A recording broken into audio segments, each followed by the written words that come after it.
Hello friends, welcome to MH education lab. MH education lab YouTube চ্যানেলে সকলকে স্বাগত। বন্ধুরা, তোমরা জানো যে একটা গেজেট প্রকাশিত হয়েছে, এসএসসির গেজেট প্রকাশিত হয়েছে গতকাল, এবং সেই এসএসসি এসএলএসটির গেজেটে আপার প্রাইমারি সম্পর্কে কিন্তু বেশ কিছু উল্লেখযোগ্য তথ্য উঠে এসেছে, যেটা নিয়ে তোমাদের কনফিউশন হচ্ছে এবং তোমরা বারবার জানতে চাইছো কয়েকটা বিষয় নিয়ে। প্রথম বিষয়, অনেকে জানেই না যে আপার প্রাইমারি টেট নিয়ে কী ধরনের ইনফরমেশন উঠে এসেছে। তোমাদেরকে প্রথমে বলে রাখি, আপার প্রাইমারি টেটের যে নিয়োগ, সেখানে কিন্তু একটা বিরাট পরিবর্তন আনা হয়েছে নতুন গেজেট অনুযায়ী। এবং তোমরা আরও যারা জানতে চাইছিলে যে কারা কারা পরীক্ষায় বসতে পারবে, অর্থাৎ এডুকেশনাল যে কোয়ালিফিকেশান বা যোগ্যতা কার কেমন লাগবে, সেগুলো চেঞ্জ হয়েছে কিনা, বা সাবজেক্টের পরীক্ষা দিতে হবে কি হবে না, বা দিলেও কী ধরনের কোন সাবজেক্ট দিতে হবে। এবং অনেকে বলছিল যে স্যার, টেট এবং লিখিত পরীক্ষা কি একই দিনে হবে নাকি আলাদা আলাদা হবে। অর্থাৎ ওভারঅল এই গেজেটের মধ্যে এই গেজেটের মধ্যে ওভারঅল এই গেজেটের মধ্যে যে সমস্ত বিষয়গুলো প্রাইমারি টেট নিয়ে উঠে এসছে, সেইগুলো নিয়ে কিন্তু আমরা আলোচনা করব। এই গেজেটের যে 14 পাতার যে গেজেট, তার মধ্যে প্রথমে তোমরা যখন 9 নম্বর পৃষ্ঠা বা কাছাকাছি ওরকম ধরনের পৃষ্ঠায় যাবে, 9 বা 10 নম্বর পৃষ্ঠায়, তখন কিন্তু তোমরা দেখতে পাবে যে সেখানে আপার প্রাইমারি সম্পর্কে কিন্তু বলা আছে, এবং আপার প্রাইমারি টেটের যে কোয়ালিফিকেশান, এডুকেশনাল কোয়ালিফিকেশান এবং এজ লিমিট সম্পর্কে বলা হয়েছে, এবং আরও বিস্তারিত তথ্য কিন্তু দেওয়া হয়েছে, তার নাম্বার ডিভিশন কি, মানে সমস্ত বিষয় কিন্তু আমরা আলোচনা করব। তো এই গেজেট থেকে আমরা কিন্তু একেবারে শর্ট আউট করে নিয়েছি, বাংলা ভাষায় শর্ট আউট করে নিয়েছি তোমাদের বোঝার সুবিধার্থে, সেটাই কিন্তু আমরা পরপর এখন আলোচনা করব। দেখো, আপার প্রাইমারি স্তরে সহকারী শিক্ষক নিয়োগ এসএলএসটি 2025 অনুযায়ী বলা হয়েছে যে সরকার পোষিত এবং সরকার অনুমোদন বা অনুদান প্রাপ্ত বা এডেড বিদ্যালয়গুলোতে কিন্তু এই নিয়ম অনুযায়ী শিক্ষক নিয়োগ করা হবে, এবং ওয়ার্ক এডুকেশন আর ফিজিক্যাল এডুকেশন বাদ দিয়ে অন্যান্য সমস্ত শিক্ষক শিক্ষিকা নিয়োগের ক্ষেত্রে কিন্তু এই নিয়ম প্রযোজ্য হবে। অর্থাৎ আপার প্রাইমারি টেটের ক্ষেত্রে বা আপার প্রাইমারি নিয়োগের ক্ষেত্রে, টেট বলা ভুল হবে, আপার প্রাইমারি নিয়োগের ক্ষেত্রে ওয়ার্ক এডুকেশন এবং ফিজিক্যাল এডুকেশন যে দুটো সাবজেক্ট আছে, এই দুটো বাদ দিয়ে বাকি সমস্ত সাবজেক্টের শিক্ষক এবং শিক্ষিকা নিয়োগের জন্য কিন্তু এই নিয়মটি প্রযোজ্য হবে। এবং যোগ্যতা যদি বলো, দেখো এখানে বেশ কয়েকটা পয়েন্ট উল্লেখ করা হয়েছে, একটু বেশি করেই করা হয়েছে তোমাদের কনফিউশন দূর করার জন্য। প্রথম হলো ভারতীয় নাগরিক হতে হবে, এটা তো সব পরীক্ষার ক্ষেত্রেই প্রযোজ্য। গ্র্যাজুয়েট ডিগ্রি থাকতে হবে এবং যে কোনো বিশ্ববিদ্যালয় থেকে, এবং বিএড ডিগ্রি থাকতে হবে, যা এনসিটি স্বীকৃত কোনো ইনস্টিটিউট থেকে হতে হবে। এখন দেখো, এখানে আরও একটা পয়েন্ট আছে। আগে যে যোগ্যতা মান বলা হয়েছিল, যোগ্যতা মানের কিন্তু কোনো রকম পরিবর্তন করা হয়নি, স্পষ্টভাবে বলা হয়েছে, স্পষ্টভাবে গেজেটে কিন্তু বলা হয়েছে। দেখো, আমি এখানে ওপেন করেই দেখাচ্ছি, স্পষ্টভাবে কিন্তু বলা হয়েছে এখানে যে তাকে এনসিটির যে নিয়ম অনুসারে, যে নিয়ম বলা আছে অলরেডি, সেই নিয়মটাই কিন্তু অনুসরণ করতে হবে, তার বাইরে কিন্তু কোনো নিয়ম প্রযোজ্য হবে না। এবং এই নিয়মটা কিন্তু আগেও প্রযোজ্য ছিল। কি সেই নিয়ম, দেখো সেটা আমি তোমাদেরকে এখানে বোঝানোর চেষ্টা করছি। আগে বলা হয়েছিল, কারোর যদি ডিএলএড থাকে, কারোর যদি ডিএলএড থাকে ডিএলএড থাকে, তাহলে তাদের প্লেন গ্র্যাজুয়েশন হলে কিন্তু তারা পরীক্ষায় বসতে পারবে, 1 নম্বর। এবং 2 নম্বর বলা হয়েছিল, কারোর যদি বিএড থাকে তাহলে তাকে গ্র্যাজুয়েশন বা অনার্স লেভেলে 50% মার্কস পেতে হবে। এই দুটো কিন্তু ক্রাইটেরিয়া আগে বলা হয়েছিল, এখনও কিন্তু সেই একই ক্রাইটেরিয়া প্রযোজ্য আছে, অর্থাৎ এনসিটি যা নিয়ম আছে সেই নিয়ম কিন্তু প্রযোজ্য আছে। এবং এই মোস্ট ভাইটাল পোর্শনটা কিন্তু এই 4 নম্বরে আছে, যে তাকে আপার প্রাইমারি যে ডব্লিউবি আপার প্রাইমারি টেট পরীক্ষা, তাকে কিন্তু পাস করতে হবে। এবং এই পয়েন্টটা উল্লেখ করার পরে দেখো, এই পয়েন্টটা কোথায় আছে আমি দেখিয়ে দিচ্ছি। দেখো, pass in the teacher eligibility test, অর্থাৎ TET to be conducted by the appropriate state government in accordance with the guideline framed by NCT for the purpose। অর্থাৎ এখানে যেটা বলা হচ্ছে যে আপার প্রাইমারি শিক্ষক নিয়োগের জন্য, শিক্ষক হওয়ার জন্য তাকে কিন্তু আপার প্রাইমারি টেট পাস করতে হবে। এবং এই পয়েন্টটা থেকে প্রথম যেটা আমরা বলেছিলাম, একটা জেনুইন যে গাইডেন্স তোমাদেরকে প্রোভাইড করব এই গেজেটের মধ্যে আপার প্রাইমারি সম্পর্কে কি বলা হয়েছে, একটা জেনুইন মতামত তোমাদেরকে দেবো, সেটা কিন্তু এখান থেকে আমরা সেই অ্যানালাইসিসটি কিন্তু করার চেষ্টা করছি। 4 নম্বর পয়েন্টে যখনই বলা হচ্ছে যে আপার প্রাইমারি টেট পাস করতে হবে, তখন কিন্তু একটা স্পষ্ট বিষয় যে পরবর্তীকালে যখন দেখবো আমাদের যে সাবজেক্টের পরীক্ষার কথা কিছুটা উল্লেখ করা হয়েছে, তো সেখানে কিন্তু টেট আর সাবজেক্ট আলাদা দিনে, মানে একই দিনে হবে না, কারণ আগে তাকে টেট কোয়ালিফাই করতে হবে, তাহলেই কিন্তু সে বা এই আপার প্রাইমারির শিক্ষক হওয়ার যোগ্য হবে, বা পরবর্তী যে প্রসিডিওর সেখানে কিন্তু সে যেতে পারবে। তো এই পয়েন্টের সঙ্গে পরবর্তী পয়েন্ট আমি লিঙ্ক আপ করবো, এখন জাস্ট বলে রাখি যে এই পরীক্ষায় মানে আপার প্রাইমারি শিক্ষক হওয়ার জন্য তাই কিন্তু আপার প্রাইমারি টেট কোয়ালিফাই করতে হবে, এটা কিন্তু একটা ক্রাইটেরিয়ার মধ্যে পড়ছে। এবং আবেদনকারীরা পড়ানোর ভাষা অনুযায়ী, অর্থাৎ সে যদি বাংলা মিডিয়াম স্কুলে পড়ায় বা ইংরাজি, উর্দু, নেপালি এই সমস্ত মিডিয়ামের স্কুলে পড়াতে চায় বা শিক্ষক হতে চায়, তাহলে কিন্তু তাকে সেকেন্ডারি, এইচএস, গ্র্যাজুয়েশন বা পিজি পর্যায়ে অন্তত যে ভাষায় সে পড়তে চায় মানে পড়াতে চাইছে সেই ভাষাটা কিন্তু পড়ে থাকতে হবে। হতে পারে সেটা গ্র্যাজুয়েশন লেভেলে মানে এইচএস লেভেলে হোক, সেটা এইচএস লেভেল হোক বা মাধ্যমিক লেভেলের হোক, গ্র্যাজুয়েশন লেভেলের হোক বা পিজি লেভেল হোক, যে কোনো লেভেলে তোমাকে কিন্তু যে ল্যাঙ্গুয়েজে তুমি পড়াতে চাইছো সেই ল্যাঙ্গুয়েজ পেপারটা কিন্তু তোমাকে নিজে পড়ে থাকতে হবে। এবং আরেকটা বিষয় হলো 6 নম্বর পয়েন্ট। এই 4 নম্বর এবং 6 নম্বর পয়েন্ট কিন্তু মোস্ট ইম্পর্টেন্ট। 6 নম্বর পয়েন্ট বলছে যে পছন্দের বিষয়ে কমপক্ষে কিন্তু 300 নম্বর নিয়ে গ্র্যাজুয়েশন পর্যায়ে পাশ করতে হবে। অর্থাৎ তুমি যে মানে পছন্দের সাবজেক্টের শিক্ষক হতে চাইছো সেই এখানে কিন্তু স্পষ্ট বলা নেই তুমি তুমি কোন সাবজেক্টে দেবে। তুমি হিস্ট্রিতে তোমার অনার্স ছিল, কিন্তু তোমার পাশে ছিল কি, পাশে তোমার ছিল পল সায়েন্স, বা পাশে তোমার ছিল হতে পারে সেটা জিওগ্রাফি বা যে কোনো বিষয় হতে পারে। আমি একটা উদাহরণ দিয়ে বোঝাচ্ছি। তো হিস্ট্রিতে তুমি অনার্সে 800 নম্বরের পড়েছো বা যে মানে যত নাম্বার থাকে সেই নম্বর অনুযায়ী পড়েছো। বাকি তুমি পলিটিক্যাল সায়েন্সে বা জিওগ্রাফিতে বা বাংলায় বা যে কোনো সাবজেক্ট হোক না কেন, সেখানে যদি তুমি 300 নম্বর অ্যাটলিস্ট কমপক্ষে যদি 300 নম্বর নিয়ে গ্র্যাজুয়েশন লেভেলে কোনো সাবজেক্ট পড়ে থাকো, তাহলে কিন্তু তুমি সেই বিষয়ের শিক্ষক হওয়ার যোগ্য হবে। অর্থাৎ এখানে আমরা বুঝতে পারছি যে আগে যেমন দুটো ক্যাটাগরিতে ভাগ করা হয়েছিল, যে আর্টস গ্রুপ এবং সায়েন্স গ্রুপ, এখানে ক্ষেত্রে কিন্তু মানে কে কোন বিষয়ের শিক্ষক হবে সেটা কিন্তু ফর্ম ফিল আপের সময়ই তাদেরকে পছন্দ করতে হবে বা চুজ করতে হবে, যে আমি বাংলা বিষয়ের শিক্ষক হতে চাই, বা আমি ইংরেজিতে শিক্ষক হতে চাই, বা আমি ইতিহাসের বিষয়ে শিক্ষকতা করতে চাই। এই বিষয়টা কিন্তু প্রথমেই উল্লেখ করতে হবে, এবং সেই অনুযায়ী কে কোন বিষয় নেবে সেটা কিন্তু স্পষ্ট এখানে বলে দেওয়া হয়েছে। যে অনার্স লেভেলের অ্যাটলিস্ট 300 নম্বর কোনো সাবজেক্ট পড়েছিল সেই সাবজেক্টের কিন্তু সেই শিক্ষক হতে পারবে। ওকে। এবং সময়সীমা যদি বলো বয়সের বা এজ ক্রাইটেরিয়া, সেটা কিন্তু একই আছে, অর্থাৎ 21 বছর কিন্তু সর্বনিম্ন, এবং সর্বাধিক যেটা হবে সেটা হলো 40 বছর, এবং এসসি, এসটি, ওবিসি এবং পিএইচ ক্যান্ডিডেটে কিন্তু বয়সের একটা নির্দিষ্ট ছাড় তারা পাবে। নিয়োগ পদ্ধতির যেটা বললাম সিলেকশন প্রসেস, তার একটা কিন্তু ব্রেকডাউন এখানে দেওয়া হয়েছে, এবং এই নিয়োগ পদ্ধতির কিন্তু মানে ব্যাপক হারে পরিবর্তন করা হয়েছে। তোমরা দেখতে পাবে প্রথম যে পরিবর্তন করা হয়েছে সেটা হলো একাডেমিক স্কোর। একাডেমিক স্কোরে কিন্তু মানে 10 নম্বর দেওয়া হয়েছে, এবং এটা গ্র্যাজুয়েশন ভিত্তিক। ঠিক আছে, একটু পরে আমি তার বিষয়টা দেখাচ্ছি, প্রথমেই দেখিয়ে দিই। দেখো, গ্র্যাজুয়েশনে যদি কেউ 60%-এর উপরে নাম্বার পেয়ে থাকে তাহলে সে 10-এর মধ্যে 10 পাবে। গ্র্যাজুয়েশনে যদি 50 থেকে 59.99%, অর্থাৎ 60%-এর মধ্যে যদি তার নাম্বার থাকে তাহলে সে 8 নম্বর পাবে, এবং 50%-এর নিচে যদি কারোর নাম্বার থাকে গ্র্যাজুয়েশনে সে কিন্তু 6 নম্বর পাবে। অর্থাৎ পিওরলি এখানে কিন্তু যেটা একাডেমিক স্কোর, সেটা আগের মতন মাধ্যমিক, উচ্চ মাধ্যমিক বা গ্র্যাজুয়েশন এই তিনটে জায়গায় ভাগ হচ্ছে না। পিওরলি কিন্তু গ্র্যাজুয়েশনের নাম্বারের ভিত্তিতে হচ্ছে, সেটা তুমি পাস গ্র্যাজুয়েট হোক বা অনার্স গ্র্যাজুয়েট যাই হোক না কেন। ঠিক আছে, তো একাডেমিক স্কোর কিন্তু 10 নম্বর এই মেরিট লিস্টে যখন তৈরি করা হবে কিন্তু থাকবে। টেটের ওয়েটেজ কিন্তু 40 নম্বর থাকবে। আমরা জানি আপার প্রাইমারি টেটের 150 নম্বরের পরীক্ষা হয়। তো 150 নম্বরের পরীক্ষার সেটাকে কিন্তু 40 নম্বরে কনভার্ট করা হবে। অর্থাৎ কেউ যদি 150-এর মধ্যে 150 পায় তাহলে তাকে 40 দেওয়া হবে। ওকে। কেউ যদি 150-এর মধ্যে 140 পায় তাহলে তাকে এর থেকে সেই রেশিও অনুযায়ী কম নাম্বার দেওয়া হবে। এইভাবে তাকে কিন্তু মানে টেটের নাম্বারটা কিন্তু এইভাবে ডিসাইড করা হবে। এবং এই আলোচনা পরবর্তীকালে এগিয়ে নিয়ে যাওয়ার আগে কিন্তু একটা বিষয় তোমাদেরকে আমরা বলতে চাই। তোমরা বারবার কোয়ারি করছিলে যে স্যার আপনাদের আপার প্রাইমারি টেটের ব্যাচ চলছে কিনা। অবশ্যই চলছে, অনেক দিন ধরে চলছে, এবং ব্যাচ 1-এর ক্লাস কিন্তু এখনো চলছে। ব্যাচ 2 এখনো লঞ্চ করা হয়নি বা এখন করা হবে না, এখন কিন্তু ব্যাচ 1-এর ক্লাস চলবে। এবং আহ, এই কোর্সটি ভিডিও ডেসক্রিপশন এবং ফার্স্ট কমেন্ট সেকশনে আমি কিন্তু লিঙ্ক দিয়ে রাখবো। সেই লিঙ্কে ক্লিক করলে এরকম তোমাদের সামনে একটা পেজ ওপেন হবে। বাই নাও এ ক্লিক করলে কিন্তু তোমরা এই কোর্সে যুক্ত হয়ে যেতে পারবে, যেখানে 80% ডিসকাউন্ট কিন্তু দেওয়া হচ্ছে কোর্স প্রাইজের উপরে। 4000-এর কোর্স কিন্তু 775, অর্থাৎ 775 টাকার মধ্যে কিন্তু দেওয়া হচ্ছে, যেটা পরবর্তীকালে নোটিফিকেশন আসার পরে কিন্তু কোর্স ফিটা যথেষ্টই বেড়ে যাবে।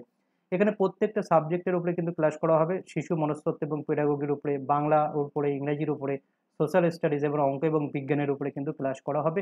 এবং যেটা অনেকের কোয়ারি ছিল, যারা অলরেডি কোর্সের মধ্যে আছো তারা বারবার একটা কথা জিজ্ঞাসা করছিলে যে স্যার এই কোর্সের বাকি কন্টেন্টগুলো কবে প্রোভাইড করবেন আপনারা। তো তাদের কিন্তু আমি এই ভিডিওর মাধ্যমেই উত্তর দিতে চাইছি। দেখো, শিশু মনস্তত্ত্ব পেডাগোগির সিলেবাস 100% কভার করা আছে। এর বাইরে কিন্তু এর থেকে ভালো বেটার কোয়ালিটি কন্টেন্ট আমরা যদি নেক্সট টাইমও করতে যাই পারবো না, কারণ এর মধ্যে যে কোয়ালিটি কন্টেন্ট আছে সেটা কিন্তু তোমরা যারা আছো তারা কিন্তু ভালো রকমের জানো। এখানে ডিটেলসে কিন্তু ক্লাস করানো আছে এবং তার এগেনস্টে পিডিএফ দেওয়া আছে। ওকে, তো এর উপরে প্র্যাকটিস ক্লাস পরবর্তীকালে করা হবে যখন নোটিফিকেশন কাছাকাছি আসবে। থিওরি পোর্শন কিন্তু কভার করা আছে। এর বাইরে যদি সিলেবাস আমাদের চেঞ্জ হয়, যদি এক্সট্রা কিছু টপিক থাকে, সেই টপিকগুলো কিন্তু করে দেওয়া হবে, তার বাইরে কিন্তু কিছু নেই। বাংলা এবং পেডাগোগির ক্ষেত্রেও সেম বিষয়, এখানে হয়তো সামান্য একটা দুটো বিষয় যোগ করা হতে পারে, তার বেশি কিছু নেই, এবং প্র্যাকটিস ক্লাসটা কিন্তু বা এমসিকিউ কিন্তু এখানে দেওয়া হবে। ইংরেজির ক্ষেত্রেও থিওরি পোর্শনটা অলমোস্ট কভার, এবং তার সাথে সাথে এমসিকিউ দিলে কিন্তু তার বাইরে আর কিছু দরকার নেই। সমাজবিজ্ঞানের ক্ষেত্রে যেহেতু আমাদের হিস্ট্রি, জিওগ্রাফি এবং পল সায়েন্স আছে, হিস্ট্রিতে আমাদের ম্যাক্সিমামটা দেওয়া আছে, জিওগ্রাফি এবং পল সায়েন্স কিন্তু ক্লাস দেওয়া শুরু হবে। এবং বিজ্ঞান অঙ্কের ক্ষেত্রে ম্যাক্সিমাম জনের কোয়ারি ছিল যে স্যার আপনাদের এখানে ভিডিও কেন নেই, তো তাদের জন্য বলে রাখি আমরা যে অ্যাডমিশন প্রসেস শুরু করেছি, এই অ্যাডমিশনটা কিন্তু আমরা 1 জুন পর্যন্ত রাখছি, 1 জুন সানডে পর্যন্ত রাখছি। তারপরে কিন্তু ওই ব্যাচ 1-এর অ্যাডমিশন হওয়া যাবে না, এবং যেহেতু সানডে পর্যন্ত আমি লাস্ট ডেট রাখছি, তো মানডে থেকে কিন্তু আমি এই বিজ্ঞান এবং অঙ্কের ক্লাসটা প্রোভাইড করা শুরু করব। তো ওভারঅল এই যে আপার প্রাইমারি টেট, যেটা আপার প্রাইমারি শিক্ষক হওয়ার জন্য প্রথম পর্যায়ে যেটা ধরা হচ্ছে, তো সেই টেটের মানে নাম্বারটা কিন্তু খুবই জরুরি, এবং টেটের কোয়ালিফিকেশন মানে কোয়ালিফাই করাটা কিন্তু অত্যন্ত জরুরি। এবং সেই কোয়ালিফাই করার জন্য আমাদের এই যে কোর্স আছে সেটা কিন্তু একেবারে বেস্ট কোর্স। এর বাইরে তুমি যদি এটা পড়ো আর কোনো কোর্স বা অন্যান্য কোনো বই কিন্তু ফলো করার প্রয়োজন হবে না। টেটে তুমি 90% মানে 90 মার্কস যেটা কোয়ালিফিকেশন মার্কস আছে তার থেকেও কিন্তু যদি একদম A to Z পড়ে যাও মিনিমাম 110 কিন্তু নাম্বার পাবেই, বা এর থেকে বেশি, অনেক বেশি তোমরা পেতে পারো। ঠিক আছে, তো যারা কোর্সে যুক্ত হতে ইচ্ছুক তারা কিন্তু ভিডিও ডেসক্রিপশন এবং ফার্স্ট কমেন্ট সেকশন ফলো করো। আমরা এখন চলে আসছি পরবর্তী অংশে, অর্থাৎ আমরা বললাম একাডেমিক স্কোর 10 নম্বর আছে, টেটের ওয়েটেজ আছে 40 নম্বর, এবং লিখিত পরীক্ষা ওএমআর বেস যেটা পরীক্ষা হবে সেটা 25 নম্বর। এটা নিয়ে একটু পরে বলছি। দেখো, ইন্টারভিউ আছে 15 নম্বর, ডেমোস্ট্রেশন যেটা আছে, যে ডেমো লেকচার বা ডেমো ক্লাস, সেখানে আছে 5 নম্বর, এবং পূর্ব শিক্ষকতার অভিজ্ঞতা যেটা মানে নতুন করে অ্যাড করা হয়েছে সেটা কিন্তু 5 মার্কস আছে। অর্থাৎ 1 বছর যদি কারো শিক্ষকতার অভিজ্ঞতা থাকে, 1 বছর 1 ইয়ার, তাহলে কিন্তু সে 1 নম্বর পাবে। 2 ইয়ার্স থাকলে সে 2 নম্বর পাবে, 3 ইয়ার্স থাকলে 3 নম্বর পাবে, এবং 5 ইয়ার্স থাকলে সে কিন্তু 5-এর মধ্যে 5 নম্বর পাবে। সরকারি স্কুল বা সরকার পোষিত কোনো স্কুলে কন্ট্রাকচুয়াল বেসিস বা পার্মানেন্ট বেসিসে কোনো যদি শিক্ষক কাজ করে থাকে, তাহলে কিন্তু তার এই ধরনের একটা অভিজ্ঞতা ভিত্তিক নাম্বার কিন্তু প্রদান করা হচ্ছে। ওকে, এবং যেটা বলছিলাম যে মোস্ট ভাইটাল বা মোস্ট ইম্পর্টেন্ট যে চেঞ্জেস এসছে সেটা আমরা উল্লেখ করব। এই যে লিখিত পরীক্ষার কথা এখানে বলা হচ্ছে, 25 নম্বর ওএমআর বেসড এমসিকিউ বেসড কিন্তু লিখিত পরীক্ষা হবে। এবার এই লিখিত পরীক্ষার কি হবে সেটা কিন্তু কোনো ক্লিয়ার ইন্ডিকেশন এখানে দেওয়া হয়নি, যে এখানে সাবজেক্টের পরীক্ষা হবে নাকি এই লিখিত পরীক্ষা মানে সেই সুপার টেটের মতন তার মধ্যে রিজনিং, জিকে এটসেট্রা এগুলো যুক্ত করা হবে, মানে কি হবে সেই বিষয়ে কিন্তু কোনো ক্লিয়ার ইন্ডিকেশন এখানে দেওয়া নেই। তবে কিছু অনুমান কিন্তু করা যেতে পারে। প্রথম অনুমান যেটা করা যেতে পারে সেটা হলো সাবজেক্টের পরীক্ষা। এটা কিন্তু বেশি মনে হচ্ছে যে সাবজেক্টের পরীক্ষা হতে পারে। এখন সাবজেক্টের পরীক্ষা হওয়ার জন্য কিছু কিন্তু একটু সমস্যা, যদি এর না হওয়ার পিছনে কারণ বলো, সেটা কিন্তু বেশ কিছু কারণ আছে। সেটা কি না, আপার প্রাইমারি যে শিক্ষক তাদের জন্য কিন্তু যে বিষয়গুলো পড়াতে হয় সাধারণত, তার মধ্যে একটা আছে ল্যাঙ্গুয়েজ গ্রুপ, অর্থাৎ বাংলা, ইংরাজি, উর্দু, সাঁওতালি যে মিডিয়ামের আছে সেই ল্যাঙ্গুয়েজ গ্রুপ পড়াতে হয়, হিস্ট্রি পোর্শন পড়াতে হয়, জিওগ্রাফি পোর্শন, সায়েন্স পোর্শন, আর পড়াতে হয় তোমার ম্যাথস পোর্শন। এইগুলো সাধারণত পড়াতে হয়, যেহেতু কর্মশিক্ষা শারীরশিক্ষা এখানে ইনক্লুড করছে না। তো এই 5টা থেকে 6টা সাবজেক্ট কিন্তু পড়াতে হয় সাধারণত। ঠিক আছে, তো সেই মানে কোন কোন সাবজেক্টের পরীক্ষা হবে সেটা কিন্তু একটা গুরুত্বপূর্ণ বিষয় থাকছে। আবার দেখো, একজনের কিন্তু হিস্ট্রি নিয়ে অনার্স আছে, তার 5 সাবজেক্ট 2-3টে আছে, সে যে কোনো সাবজেক্ট চুজ করতে পারে। তো সে কোন বিষয়ে পরীক্ষা দেবে, তার জন্য আলাদা আলাদা কোশ্চেন হবে কিনা, কটা সেট কোশ্চেন হবে, সেটা কিন্তু একটা যথেষ্ট ক্যালকুলেটিভ একটা বিষয় থাকছে। তো এই ক্ষেত্রে মানে পরীক্ষাটা একেবারে পিওর সাবজেক্ট বেসিসে হবে কি তার সঙ্গে কিছু যুক্ত করা হবে, সেটা কিন্তু একটা মানে 80% আশা করা যাচ্ছে সাবজেক্ট মানে পার্টিকুলার একটা সাবজেক্টের উপরেই হবে, কিন্তু কিছু পার্সেন্টেজ কিন্তু এখনো ধোঁয়াশার মধ্যে থেকে যাচ্ছে। এই লিখিত পরীক্ষা বলতে পর্ষদটি কি বোঝাতে চাইছে, তো এটাকে আমরা কি ধরবো, যতক্ষণ না নোটিফিকেশন বার হচ্ছে ততক্ষণ কিন্তু পুরোপুরি ক্লিয়ার আইডেন্টিফিকেশন করা পসিবল নয়। একবারে মানে যে যাই বলুক না কেন, 100% সিওরিটি দিয়ে বলুক না কেন, সেটা কিন্তু আমি অ্যাটলিস্ট বলছি না 100% সিওরিটি দিয়ে। লিখিত পরীক্ষার সম্ভাবনা আমি বলছি ম্যাক্সিমাম মানে 80%-এর থেকে বেশি সাবজেক্ট হওয়ার পসিবিলিটি আছে। বাট এই লিখিত পরীক্ষার মধ্যে শুধু সাবজেক্ট থাকবে কিনা, তার সাথে সুপার টেটের মতন, সুপার টেট বলে যে পরীক্ষা হয়, সেই সুপার টেটের মধ্যে কিছু এক্সট্রা সাবজেক্ট যোগ করা হবে কিনা, সেটা কিন্তু এখনো যতক্ষণ না পর্ষদের তরফ থেকে স্পেশাল নোটিফিকেশন দিয়ে আপার প্রাইমারি সংক্রান্ত বিষয়টা ক্লিয়ার না করছে, ততক্ষণ পর্যন্ত কিন্তু আমরা ক্লিয়ারলি কিছু এই ক্ষেত্রে একটু ধোঁয়াশা থেকে যাবে।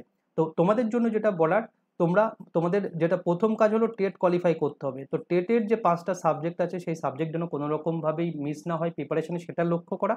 এবং যে যার নিজের সাবজেক্টের উপরে যে সাবজেক্টের টিচার হতে চাইছো, সাবজেক্টটা সেই সাবজেক্টটা কিন্তু হালকা হালকা তার সাথে দেখে রাখতে পারো। কারণ আপার প্রাইমারি হবার সম্ভাবনা বলছে যে 2026 মার্চ মাসের মধ্যে। তো তার আগে নিশ্চয়ই সেটা ক্লিয়ার হয়ে যাবে। তখন থেকে সাবজেক্ট মানে আমি বলছি না যে পুরোপুরি এখন সাবজেক্টের পিছনে পড়ে যাও, টেটের প্রিপারেশন নাও না, এরকম কিন্তু করো না।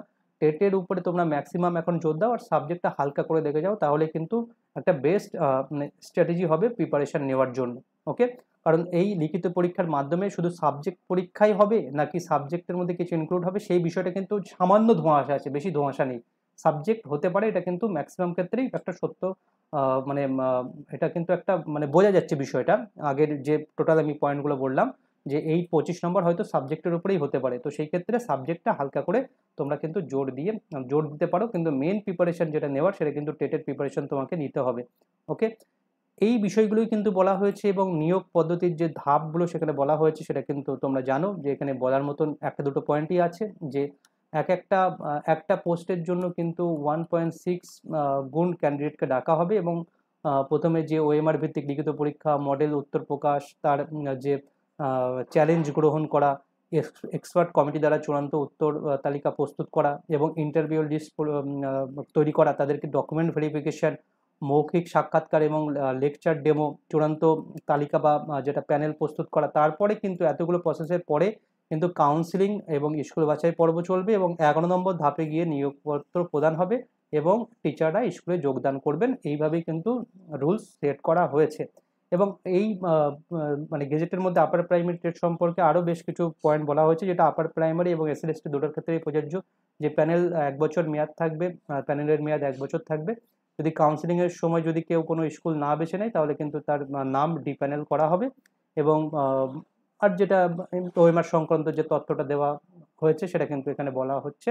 ঠিক আছে, তো এই গেল ওভারঅল আমাদের। যদি আপার প্রাইমারি টেট সংক্রান্ত বলো, যে আমাদের আজকের যে গেজেট প্রকাশিত হয়েছে, সেখান থেকে যদি আমি আপার প্রাইমারি শিক্ষকতার জন্য যে পয়েন্টগুলো দরকার, সেই পয়েন্টগুলো কিন্তু এ টু জেড বর্ণনা করলাম। মেন যে কোশ্চেনগুলো তোমাদের ছিল, যে কোশ্চেন নিয়েই আজকে ভিডিও হয়েছিল, সেটি আমি একেবারে সাম আপ করে বলছি। যে কারা পরীক্ষায় বসতে পারবে যদি বলো, আগে যে নিয়ম ছিল সেই নিয়মটাই কিন্তু এখানে বলবৎ হচ্ছে, এক্সট্রা করে কিন্তু কিছু বলা হয়নি। সাবজেক্টের পরীক্ষা কি দিতেই হবে? নোটিফিকেশনে যতটুকু লেখা আছে ততটুকু দেখে মনে হচ্ছে যে প্রথমে টেট পরীক্ষা হবে, এবং টেট পরীক্ষা কোয়ালিফাই করার পরে কিন্তু তাকে একটা সাবজেক্টের এমসিকিউ বেসড 25 মার্কসের পরীক্ষা দিতে হবে। সেই সাবজেক্টের মধ্যে অন্য কিছু বিষয় ইনক্লুড করবে কিনা সেটা পরবর্তী বিষয়, বাট সেটা করার সম্ভাবনা কিন্তু কম আছে। লিখিত এবং টেট পরীক্ষা কি একই দিনে হবে, মানে সাবজেক্টের পরীক্ষা আর টেট পরীক্ষা কি একই দিনে হবে? সেটার স্পষ্ট উত্তর হলো না। কারণ টেট তুমি একবার কোয়ালিফাই করলে তোমার কিন্তু টেটের সার্টিফিকেট আজীবন থাকবে, সুতরাং টেট পরীক্ষা বারবার দেওয়ার প্রয়োজন হবে না। তো যখন পর্ষদ যখন শিক্ষক নিয়োগ করবে, তখন কিন্তু কি করবে না, টেট পরীক্ষার মতন চলবে। টেট পরীক্ষার সঙ্গে কিন্তু নিয়োগের কোনো সম্পর্ক নেই, সেটা আগেও বলা হয়েছিল, এখনও কিন্তু মানে ইনডাইরেক্টলি সেটাই বলা হচ্ছে যে তুমি টেট পরীক্ষা যখন হবে তখন টেট পরীক্ষা দাও। তোমার জাস্ট টেট পরীক্ষা দেওয়ার উদ্দেশ্য হলো টেট কোয়ালিফাই করা এবং বেটার নাম্বার নিয়ে টেট কোয়ালিফাই করা। যখন পর্ষদের শিক্ষক নিয়োগ করার প্রয়োজন হবে, তখন পর্ষদ বিজ্ঞপ্তি দেবে এবং বিজ্ঞপ্তি দিয়ে বলবে যে যারা টেট কোয়ালিফাই করে আছো, তারা কিন্তু এই আমাদের মানে আপার প্রাইমারির জন্য লিখিত পরীক্ষায় বসো। ঠিক আছে, এবং লিখিত পরীক্ষা তখন কিন্তু লিখিত পরীক্ষা নেবে, যেটা আমি সাবজেক্ট বেস ওএমআর টেস্ট বললাম। সেই ওএমআর বেস যে সাবজেক্টের পরীক্ষা সেটাতে কিন্তু তখন নেওয়া হবে, যারা যারা টেট কোয়ালিফাই করবে তাদেরকেই কিন্তু বসতে দেওয়া হবে, এবং সেটা কিন্তু স্পেশাল নোটিফিকেশনের মাধ্যমে অন্য সময় তাদেরকে কিন্তু ডাকা হবে যে তোমরা আমরা শিক্ষক নিয়োগ করব, যারা যারা টেট কোয়ালিফাই করে আছো আপার প্রাইমারি টেট, তারা কিন্তু এই লিখিত পরীক্ষার ফর্ম ফিল আপ করো। সেই লিখিত পরীক্ষায় পাস করার পরে বাকি যে প্রসিডিওর আছে সেটা কিন্তু হবে, অর্থাৎ শিক্ষক যেটা টিচার রিক্রুটমেন্ট প্রসেস কিন্তু তার পরবর্তী ধাপে এগোবে। অর্থাৎ টেট পরীক্ষা এবং সাবজেক্টের পরীক্ষা কিন্তু একই দিনে হওয়ার কোনো মতেই সম্ভাবনা নেই। তো আজকের ভিডিওটা কিন্তু এখানেই মানে ছিল টোটাল বিষয়, আশা করছি তোমাদের ক্লিয়ার হয়ে গেছে। এরপরেও যদি কিছু সমস্যা থাকে ভিডিও ডেসক্রিপশন মানে ভিডিওর কমেন্ট সেকশনে কমেন্ট করে জানিও। ভিডিওটি এখানে শেষ করা হচ্ছে। ভিডিওটি শেষ পর্যন্ত দেখার জন্য সকলকে অসংখ্য ধন্যবাদ। Thank you.